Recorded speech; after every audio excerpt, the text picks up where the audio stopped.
So want to ask you on three guys, Phillip Lindsay, Jalen Phillips, Rob Hunt. Phillips, Lindsay, Hunt, their availability for this weekend. So Phillip, we'll see how today goes. So that today will tell us a lot about on Phillip. Who are the other guys? Yeah, Jalen Phillips and Rob Hunt were popped up on the injury report as limited this week, back and hip. Yeah, I think both guys will be okay. Yeah, I think both guys will be okay. Anybody else? And with Lindsay, he wasn't in practice yesterday. The injury report said that he's back today. Yeah, today will tell us a lot about whether or not we'll get him. We forgot to ask you on Malcolm Brown this week. Is he able to do much? Is he close to coming off IR? He's working hard to get back as soon as he can. Definitely making a lot of progress. Right now, we won't have him this week, so we'll talk about that next week. Coach, I know your program focuses on consistency day to day, what's ahead of you, and as you kind of preach that message to your team, how do you think they respond to the success they've enjoyed the last 4 or 5 weeks here compared to what they were doing, off the losing streak? How do you think they've kind of handled the approach to success? I think the focus is on the Giants, their team, which is a good team, offensively, defensively, in the kicking game, well-coached team, coming off a win, and a lot of good players. They're good schematically, and I think that's kind of where their focus is, and I think that's where it should be. Ryan, do you have a feel yet for Parker and Dieter's availability for the game? Today will tell us a lot about both guys. I think they're moving in the right direction, but I just want to see how today goes. They both practiced at a decent clip. There's some soreness and things like that after that, so we gotta see how today goes. Well, no setbacks, so far everything is progressing smoothly. When guys, it was a padded practice, so been a while for both guys in pads, so certainly some soreness. So again, today's going to be important day for us. Are you optimistic that you'll possibly get one of the two centers back, or is you don't have that many roster spots, obviously, so is one ahead of the other? Yeah, we'll make that decision after practice today. I know you've been asked a lot about Will Fuller. He told us that a lot of broken bones. I don't even know whether we should ask anymore in terms of this. Do you expect him to play again this year? He's not going to play this week. The focus right now is on the Giants. He won't be there for the Giants game. We'll worry, talk about that next week. But he won't be there for the Giants. That's who really the focus is on. Again, they got a good team, good players, good coaches. That's the challenge. Will won't be there for that. Did the preparation this week for Daniel Jones and Glennon, did that add to the workload in terms of needing to prepare for both with Jones' injury? We're preparing for the Giants' offense, so that's a like we talked about the other day. This is a good skill group, good back, good tight ends, good receivers. O-line works well together, so Glennon's in there. This is a veteran quarterback who's seen a lot of defenses. Can throw the football. Jones is in there. So he's a younger guy, talented, both talented. So I think we got to get ready for all of them. Coach, you had Logan Ryan when you were back in New England. I think he's coming back this week. What does he add to that Giants defense? Smart, experience, communication, versatile. He's been a corner. He's been a star, a nickel.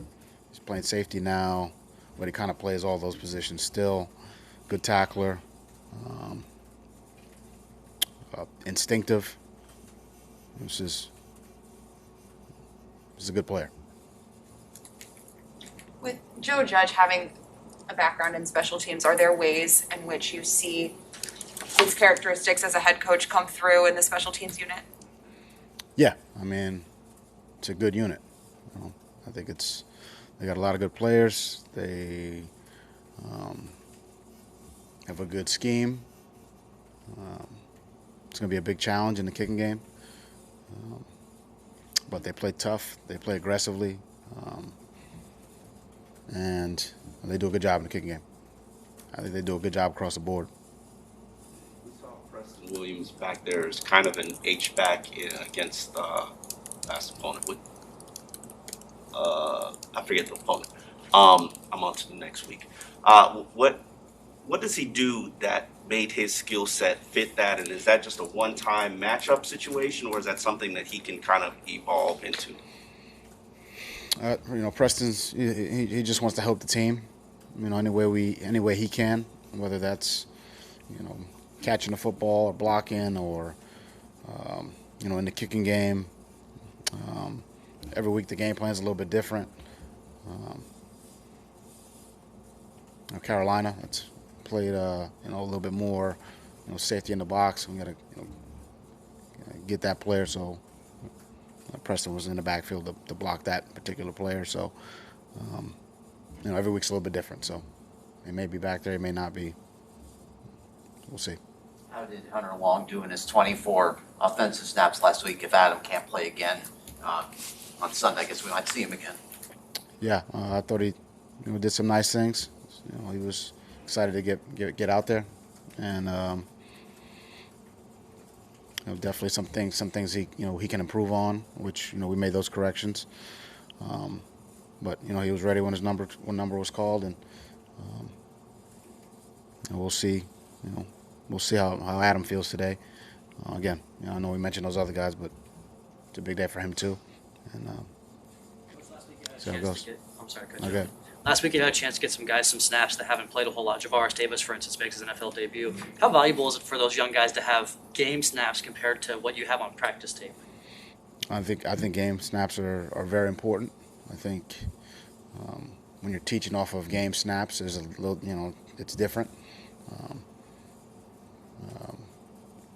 For a number of reasons. But to go in there, I know you made a play at the end of the game. I thought he did a nice job. I think it's a good experience for him to see, to feel the speed of the game. It's different in practice, and those plays that are made or not made in the game. That's where I think there's some real opportunities to teach, and where you get a lot of attention to get those right, or hey, I did something right, and I had some success doing that. I'm going to do that again. When you get that in game, I think those corrections are, especially for young guys, they're important. Brian, how would you describe Durham Smythe's development as a receiver since his 91st? I think Durham's a team-first guy. I think whatever we ask him to do, he just wants to help the team win, whether that's catching the ball or blocking or on the punt team or sneaking the ball on 4th and 1, 3rd and 1. So I think he brings a lot to this team, and I know we're going to need that this week against the Giants. As the last couple of weeks left you encouraged about the progress of the left side of the offensive line with Liam and Austin? I think we got a big challenge this week against a good defensive line, led by Leonard Williams and Austin Johnson and Dexter Lawrence and Ojolari, and they got a good group there. So the last few weeks don't really, we're just trying to prepare for this group this week and try to string good plays together. Jerome, you talked about how his role has changed, varied, and obviously it's game plan specific stuff. How important is it to have a piece like that who can do as many things that Jerome does, and how difficult is that to find in a linebacker? I think it gives us, versatility, he gives us some flexibility. His versatility gives us flexibility to move him around. So we talk about that every week. It's the best spot for us to play. Really every player, but specifically Jerome. It's no different this week. Again, I would say that the Giants, they create a number of potential issues with the amount of skill players they have. So when you have somebody like Jerome who can play a few different spots, you have some choices you can make defensively, and that's a conversation we have every week.